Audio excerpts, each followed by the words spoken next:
Hey everyone and welcome to a brand new episode of the Hindu Editorial Analysis by Scoclever. मैं हूँ आपकी दोस्त और English language expert Neha. चलिए start करते हैं आज का सेशन। बट वेट, स्टार्ट करने से पहले अ वेरी इंपॉर्टेंट अनाउंसमेंट। आज के एडिटोरियल्स के सारे इंपॉर्टेंट वोकैबुलरीज की प्रीमियम पीडीएफ आपको हमारे स्कॉकलेवर टेलीग्राम चैनल पर फ्री में मिल जाएगी। चैनल ज्वाइन करने का लिंक नीचे डिस्क्रिप्शन में है, सो डोंट मिस आउट। और हाँ, एक प्रो टिप, अगर कोई सेंटेंस समझ ना आए तो feel free to pause the podcast, उसे दोबारा सुनो और फिर मेरे एक्सप्लेनेशन से कनेक्ट करो। हो सके तो समझने के बाद सेंटेंस को 2 बार थोड़ा जोर से पढ़ो। Trust me, if you are a beginner and do this for 6 months, आपकी इंग्लिश नॉलेज में ड्रास्टिक इंप्रूवमेंट आएगा। So ready, let's dive in. आज का हमारा पहला एडिटोरियल है केरला की लोकल बॉडी इलेक्शंस पर। The title is Pole position on the Kerala local body elections. The UDF starts as the front runner in Kerala Assembly election. Title कह रहा है कि चुनावी स्थिति क्या है और यूडीएफ यानी United democratic front Kerala assembly चुनाव में फ्रंट रनर मतलब सबसे आगे दौड़ने वाले की तरह शुरुआत कर रहा है। Let's begin. The outcome of the local body elections in Kerala last week. Kerala में पिछले हफ्ते हुए लोकल बॉडी इलेक्शंस का जो नतीजा आया है gives the Congress led UDF a shot in the arm. उसने कांग्रेस वाली यूडीएफ को a shot in the arm दिया है, मतलब एक तरह का एनकरेजमेंट या बूस्ट दिया है। Going into the assembly election next year, अगले साल होने वाले असेंबली इलेक्शन में जाने के लिए। There is definitely a modicum of anti-incumbency at work. निश्चित रूप से सरकार के खिलाफ थोड़ी बहुत anti-incumbency यानी सत्ता विरोधी भावना काम कर रही है against the CPIM-led LDF in power for a decade. CPIM वाली LDF सरकार के खिलाफ जो 1 दशक से सत्ता में है। Although the party has dismissed any such reasoning, हालांकि पार्टी ने ऐसी किसी भी वजह को खारिज कर दिया है। Of course, कौन मानता है कि लोग उनसे नाखुश हैं? The elections also marked an inflection point in the state's bipolar politics. इन चुनावों ने राज्य की बाइपोलर पॉलिटिक्स यानी 2 ध्रुवीय राजनीति में एक इन्फ्लेक्शन पॉइंट यानी एक महत्वपूर्ण मोड़ भी लाया।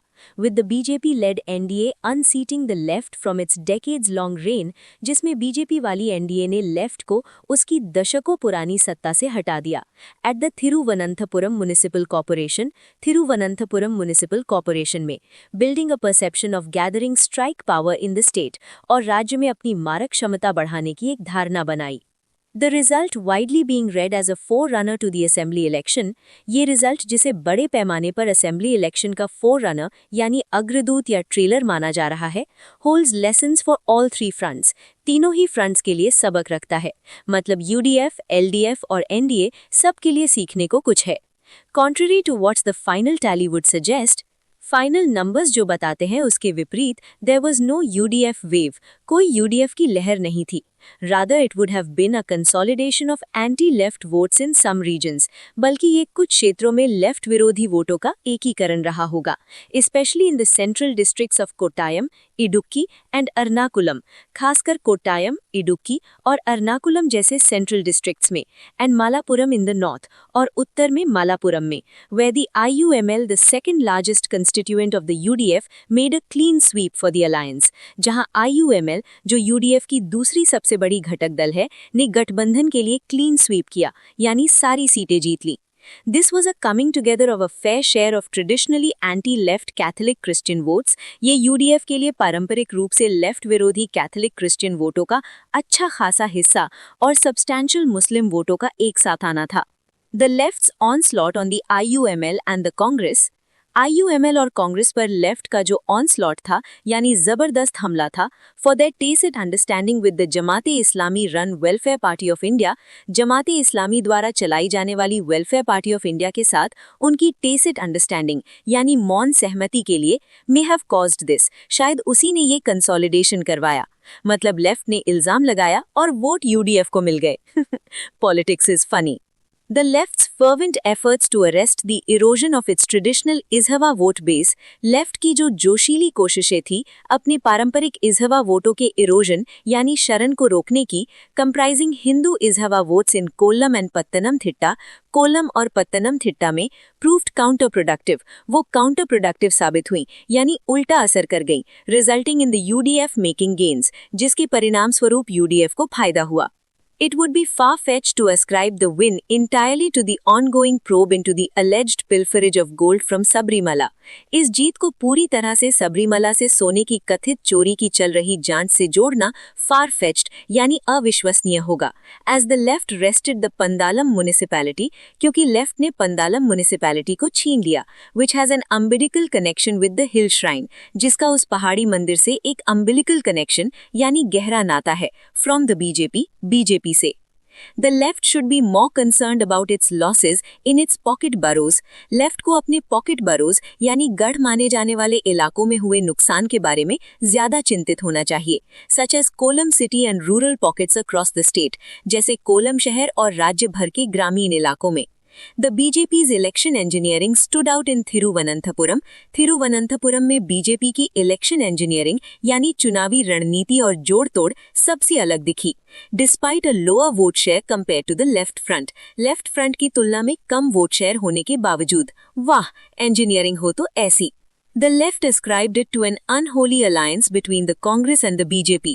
लेफ्ट ने इसका कारण कांग्रेस और बीजेपी के बीच एक अनहोली अलायंस यानी अपवित्र गठबंधन को बताया. ब्लेम गेम तो चलता रहता है. While the BJP made considerable gains across urban local bodies, हालांकि बीजेपी ने शहरी स्थानीय निकायों में काफी फायदा उठाया, it would have to figure out the reasons for its poor show in Thrissur. उसे थ्रिसूर में अपने खराब प्रदर्शन के कारणों का पता लगाना होगा.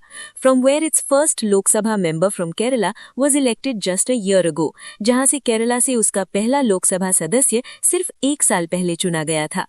The party also forfeited some of its gram panchayat but won fresh ones. Party ने अपने कुछ ग्राम पंचायतें गवा दी लेकिन नई पंचायतें जीती भी. The task for the left, which uniquely recorded consecutive terms in the state assembly, left के लिए काम ये था कि जिसने स्टेट असेंबली में लगातार 2 बार कार्यकाल का अनोखा रिकॉर्ड बनाया है, was to spur growth in the face of an increasingly parochial center, कि वो एक तेजी से संकीर्ण होते केंद्र के सामने विकास को बढ़ावा दे, whilst retaining its welfareist core, और साथ ही अपने कल्याणकारी मूल को बनाए रखे. But its campaign was largely defensive, लेकिन उसका अभियान काफी हद तक डिफेंसिव यानी रक्षात्मक था, focusing on sundry issues, जो sundry issues यानी छोटे-मोटे मुद्दों पर केंद्रित था. The UDF more than the BJP benefited from the left's lapses. Left की चूकों का फायदा बीजेपी से ज्यादा UDF को मिला.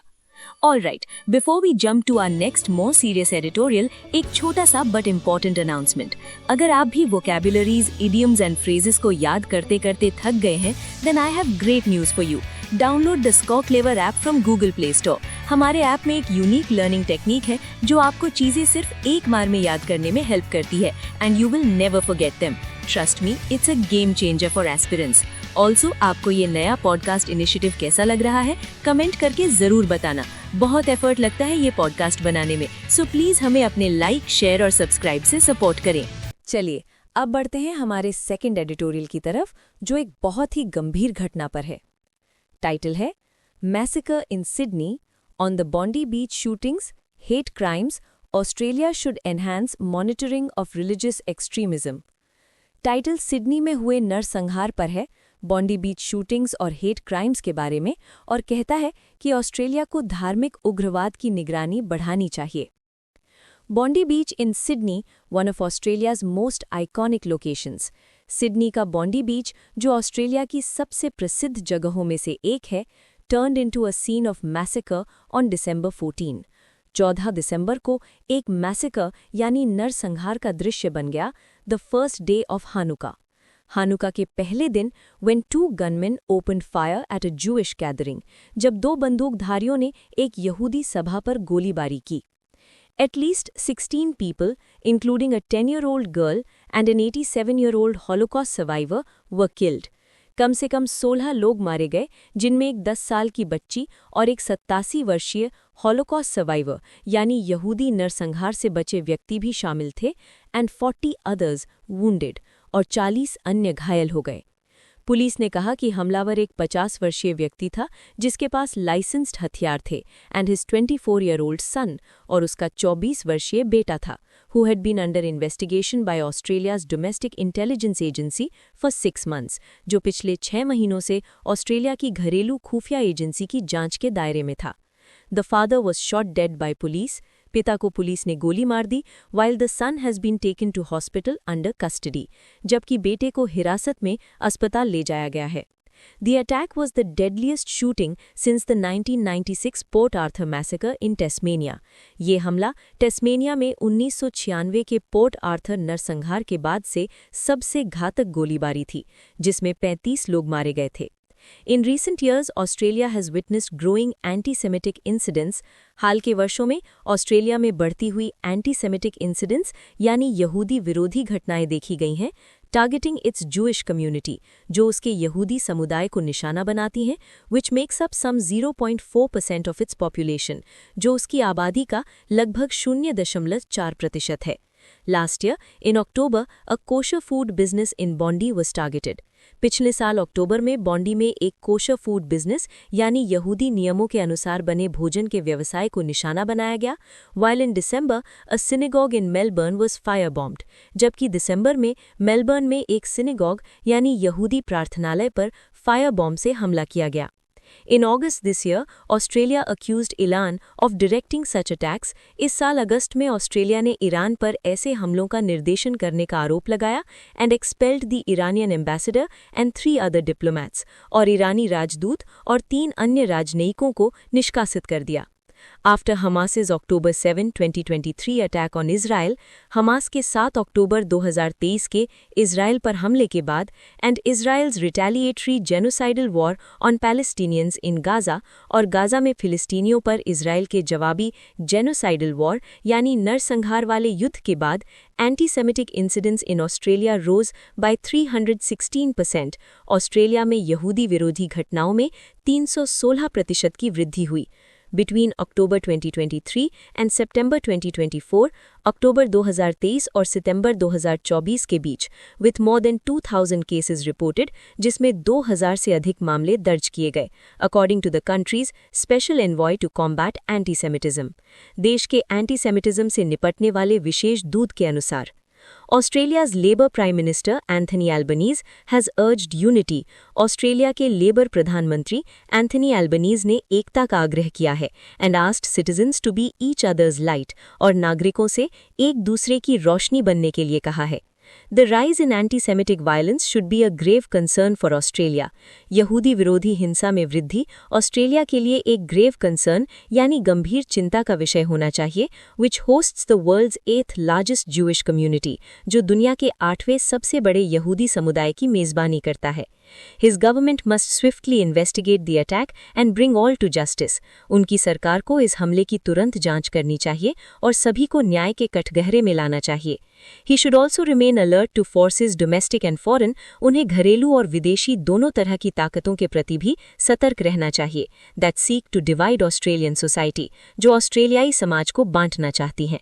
While anti-Semitic extremists target the local Jewish community, जबकि यहूदी विरोधी उग्रवादी स्थानीय यहूदी समुदाय को निशाना बनाते हैं, critics of Mr. Albanese, including Israeli Prime Minister Benjamin Netanyahu, Mr. Albanese के आलोचकों ने, जिनमें इजरायली प्रधानमंत्री बेंजामिन नेतन्याहू भी शामिल हैं, under whose watch Hamas killed 1,200 people in Israel, जिनके कार्यकाल में हमास ने इजराइल में 1,200 लोगों को मारा था, have sought to blame Mr. Albanese's policies। Mr. Albanese की नीतियों को दोष देने की कोशिश की है, including his government's recognition of Palestinian statehood earlier this year, जिसमें इस साल की शुरुआत में उनकी सरकार द्वारा फिलिस्तीनी राज्य को मान्यता देना भी शामिल है, for the Bondi shooting, बॉन्डी गोलीबारी के लिए।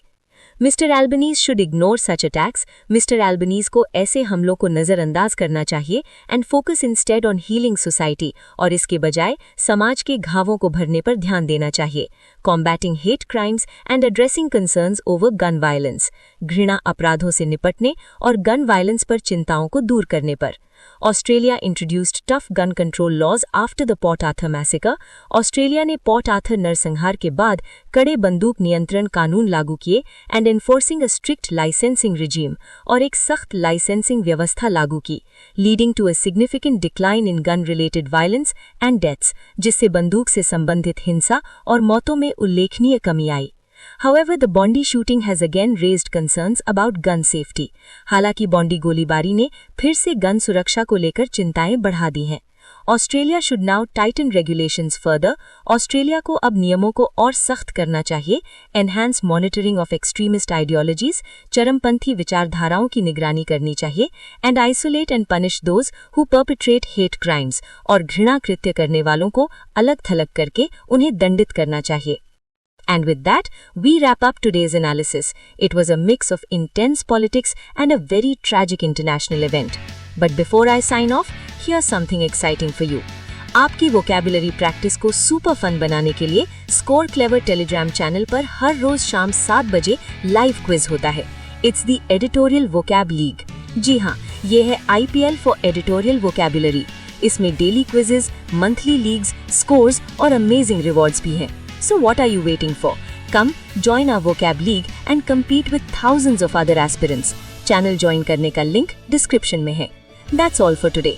This is your host Neha signing off. Keep learning, keep growing, and I'll see you in the next episode. Bye bye.